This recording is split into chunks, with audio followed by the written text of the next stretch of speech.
আসসালামু আলাইকুম সম্মানিত দেশবাসী এবং প্রবাসী ভাই বোনেরা আমার। তো আপনারা কিন্তু জানেন যে এই যে ছোট্ট মাহিমের চিকিৎসা বাবদ আমি হ্যাপি আপু, ওকে সোহান আমরা কিন্তু ভিডিও বানাইছিলাম। তো যে ফান্ড কালেকশন করার কথা ছিল ওনার চিকিৎসা বাবদ প্রায় 2 লক্ষ টাকার মতো লাগতো। তো আমরা কিন্তু 2 লক্ষ টাকা ম্যানেজ করতে পারি নাই। ওকে সোহান, তোমার ওইখান থেকে কত মিলিয়ন ভিউজ হয়েছিল? আমার ওইখান থেকে 9.7 মিলিয়ন ভিউজ হয়েছে। আর হ্যাপি আপুর ওইখান থেকে ভিডিও 4.5 লাখ 4.5 লাখ ভিউয়ার্স। আর আমার ওইখান থেকে 20 প্লাস এমনই হবে আর কি। তো এই যে আমরা 3-4জন মানুষ মিলে ভিডিও করছি, ওনার যেখানে 2 লক্ষ টাকার প্রয়োজন চিকিৎসা বাবদ, ওই জায়গায় মনে হয় আমরা টোটাল ফান্ড কালেকশন করতে পারছি 20 প্লাস হবে, মনে হয় 20 প্লাসের মতো হবে। হ্যাঁ এরকম। তো আসলে দেখেন আপনারা এই যে প্রায় 9 মিলিয়ন হ্যাপি আপুর ভিডিও প্রাইস 6 লাখ প্লাস, আমার এখানে প্রায় 20,000 বলো, মানে 20,000 আর কি। হ্যাঁ বাংলায় বললে বেশি ভালো হয়, কারণ হচ্ছে এখানে অনেক মানুষ 10 টাকা 5 টাকা করে দিচ্ছে, যারা হচ্ছে এটা দেখবে ভিডিওটা 10 টাকা 20 টাকা করে যারা দিচ্ছেন এই পর্যন্ত 3 জনের ভিডিও থেকে মেবি 20 থেকে 21,000 টাকা হতে পারে। টোটাল মানে এখনো হচ্ছে ওইভাবে হিসাব করে তো 20 ক্রস করছে আর কি। তো আসলে আপনারা সবাই জানেন যে মাহিমের চিকিৎসার জন্য কিন্তু 2 লক্ষ টাকা দরকার। তো ওই টাকার কাছে এই টাকা কিচ্ছু না। তো দেশবাসী অনেক মানুষজন আছেন যারা এই টাকাটা আমাদের মাধ্যমে পাঠাইছেন, তাদেরকে অসংখ্য ধন্যবাদ জানাই। এবং মানবিক মানুষ যারা আছেন এবং যারা ওনার জন্য টাকা পাঠাইছেন, বা অনেক মানুষজন আছেন, অনেক মানুষজন ভিডিও দেখছেন। 10 মিলিয়ন যদি ভিডিওর ভিউজ হয় 1 কোটি মানুষ, তো 1 কোটি মানুষ থেকে যদি একটা টাকা করে আসতো 1 কোটি টাকা এমনিতেই হইতো।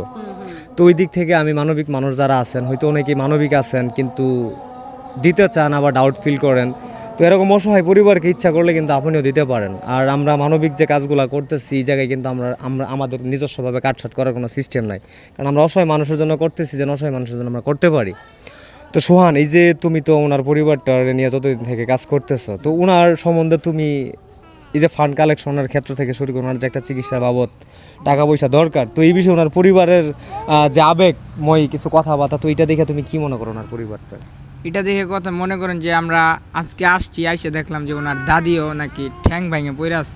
তো এখান থেকে আমরা আসলে এদের মতো একটা দরিদ্র পরিবার আমি আর মনে করেন যে আমার লাইফে দেখতেছি এদেরকেই, ঠিক আছে। আর অন্যান্য দেখছি, বাট এদের মধ্যে একটু ভিন্ন রকম, ঠিক আছে। যে 3টা বাচ্চা রেখে তার মা মারা গেছে, তাদের একটু ওইরকমভাবেই দরিদ্র হয়ে পড়ছে, যার কারণে এখন এই বাচ্চাটার হার্টের সমস্যা, 2 লক্ষ টাকা প্রয়োজন, তাইলে বাচ্চা যেতে পারে, ঠিক আছে। 2 লক্ষ টাকা হলে চিকিৎসা স্টার্ট করতে পারে, মানে 2 লক্ষ টাকা হলে চিকিৎসাটা আসলে শুরু করতে পারে। এখন 2 লক্ষ টাকা বেশি লাগবে 100%। 2 লক্ষ টাকা হলেও এটা চিকিৎসা দেওয়া যাবে আর কি। তো আমরা অবশ্যই আপ্রাণ চেষ্টা করব এই ছোট্ট মাহিমের জন্য। কেন করব আমি বলি, প্রথমত হচ্ছে যে তার মা নাই একটা জায়গায়, 3টা সন্তান, দেখেন 7 মাসের একটা বাচ্চা, আরেকটা সন্তান, হ্যাঁ আরেকটা বাচ্চা হচ্ছে এতিমখানায় দিয়ে দিছে। বড় বাচ্চাটা এই ছোট্ট মাহিম, সে তো আর এতিমখানায় থাকতে পারবে না, কারণ সে এখন ঠিক মতো নিজের হাতে বাঁধি হইতে পারে না। সো এই জন্য হচ্ছে আমার কাছে সত্যি খারাপ লাগছে। যা ওদের 3 ভাই বোন যে দেখাশোনা করে, তার দাদি পা খুঁড়া ছিল, কিন্তু খুঁড়া হাতে হাতে গিয়ে পড়ে গিয়ে এই পাটা ঠিক এই জায়গায় ভেঙে গেছে। উনি হচ্ছে ওই ঘরে দেখাইতে পারলাম না, কারণ বুঝতে পারতেছেন ব্যান্ডেজটা এই জায়গায় করা হয়েছে। যার জন্য হচ্ছে যে বলবো যে আমি আমার দেখান্তরে অনেক মানুষকে দেখছি, কিন্তু আমরা মানবিক কাজ করতে আসে এত অসহায় পরিবার খুবই কম দেখছি আমরা, তাই না? ঠিক না? সত্যি এই মানুষটার পাশে দাঁড়ালে আমি খুবই খুশি হবেন। আমরা সবাই আপনার চেষ্টা করতেছি ছোট্ট মাহিমের চিকিৎসা হয়, কারণ ওর মাও হচ্ছে চিকিৎসা মারা গেছে। মানে এটা কি বলবো, এখন একজন মানুষ মারা গেছে, আমরা এটা দেখি নাই কিন্তু শুনছি, রিয়ালাইজ করতেছি, কিন্তু এই মানুষটা যেন বেঁচে থাকে, ওর তো ভবিষ্যৎ সামনে পড়ে আছে।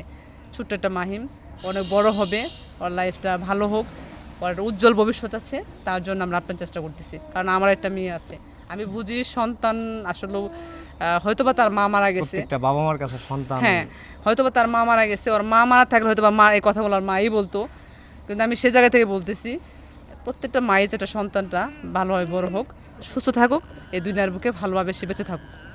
আর অবশ্যই সবাই কিন্তু পরিবারের মায়া মহব্বতটা জানেন, যার পরিবার আছে সে কিন্তু ভাই বোন আত্মীয় স্বজন সবাইকে অনেক ভালোবাসেন। তো এই যে মাহিমের মা মারা গেছে প্রায় 50-55 দিন হলো, ওনার একটা ছোট ভাই 6-7 মাস বয়স, ওনাদেরকে লালন পালন কিন্তু ওনার দাদি করতেছে। ওনার বাবা একজন দিনমজুর মানুষ, এই জায়গায় ওই জায়গায় কাজ টাজ করতেছে, সারাদিন কিন্তু খেয়াল রাখতে পারে না। ওনার দাদিরাও পা হঠাৎ করে ভেঙে হয়ে গেছে।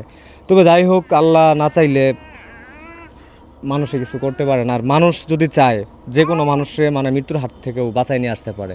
তো আপনারা মানবিক মানুষ যারা আছেন তাদের কাছে আমি এতটুকু অনুরোধ করব যে আপনারা যদি এতটুকু দিতে পারেন, আর কিছুটা হলেও দিতে পারবেন। তো যারা না দিচ্ছেন বা যাদের মধ্যে একটু ডাউট আছে, তো অন্তত ভাই এটা দান হিসেবে হলো দেন, 100 পারেন, 500 পারেন, বা 50 টাকা পারেন, 100 টাকা পারেন, যা পারেন ভাই।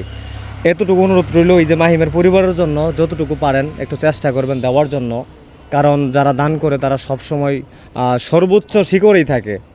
মনুষ্যত্বের প্রতিটা নিয়তই মনুষ্যত্বের কিন্তু জয় হয়। কারণ যারা মানবিক কাজ করেন তাদেরকে আল্লাহ তাআলা ভালো রাখেন। তো আপনাদের যাদের দেওয়ার সামর্থ্য আছে তারা অবশ্যই দিয়ে একটু পাশে থাকবেন।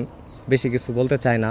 আর আমি একটা পার্সোনাল বিকাশ নাম্বার দিয়ে দিব, যেই নাম্বারে আমি ওনাদের জন্য ফান্ড কালেকশন করতেছি। ওই নাম্বারে আমার এক্সট্রা কোনো টাকা পয়সা নাই, যা আসতেছে এটা ওনাদের ফান্ড কালেকশনের জন্য। তো আপনারা ওই নাম্বারে টাকাটা পাঠাবেন, এবং যা আসবে আমরা আরেকটা সময় মিলজিল করে সবাই বইসে ওই টাকাগুলো করে আপনাদেরকে জানাই দিব যে আসলে কত টাকা পয়সা আমরা কালেকশন করতে পারছি। তবে যাই হোক, আপনাদের কাছে এতটুকু অনুরোধ, অন্তত এই ছোটো বাচ্চাটার বেঁচে থাকার একটা পথ করে দেন। 100 পারেন, 500 পারেন, যাই হোক। ধরেন আপনার 100 টাকার জন্য ওই ছেলেটার জীবন বাঁচতে পারে, এতটুকু বিশ্বাস রেখে যদি মনে হয় মানবিক দৃষ্টিতে, অবশ্যই 100 টাকা হইলেও পাঠাবেন। তো ঠিক আছে, সব ভালো থাকবেন, সুস্থ থাকবেন। আল্লাহ তাআলা যেন সবাইকে সুস্থ ভালো রাখে। আল্লাহ হাফেজ।